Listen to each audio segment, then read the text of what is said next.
मैं ऋषियों मुनियों का सिरमौर हूं।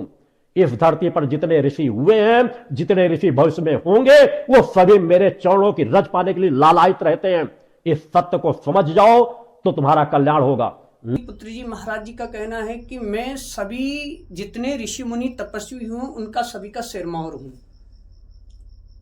जबकि ऋषि मुनियों का मतलब होता है जो संसार के रागों से मन को हटा करके परमात्मा में लगा दे, जो पहाड़ों पर जाकर के भजन करे, एकांत में भजन करे, उसको ऋषि मुनि कहते हैं। क्योंकि वो केवल परमात्मा के अलावा किसी दूसरे का भजन भी नहीं करती।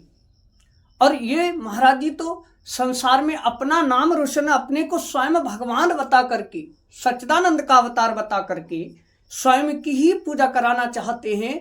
तो ये भक्त हैं या भगवान?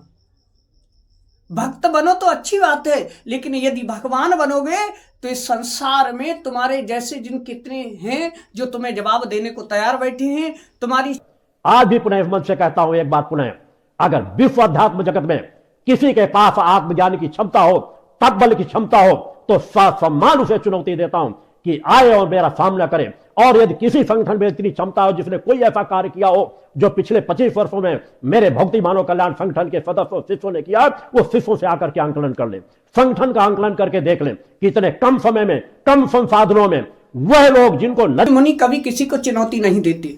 ये अहंकार की भाषा है, राक्षसी भाषा है।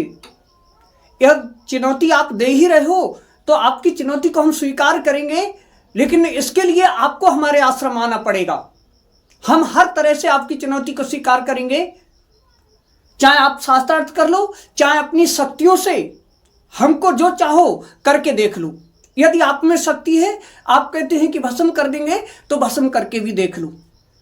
यदि हमारे राधे रानी और कृष्ण की कृपा होगी तो आपका कोई वश नहीं चलेगा हमारे ऊपर, क्योंकि कृष्ण भक्तों की रक्षा स्वयं कृष्ण करते हैं। किसी का वश नहीं चल सकता उस पर।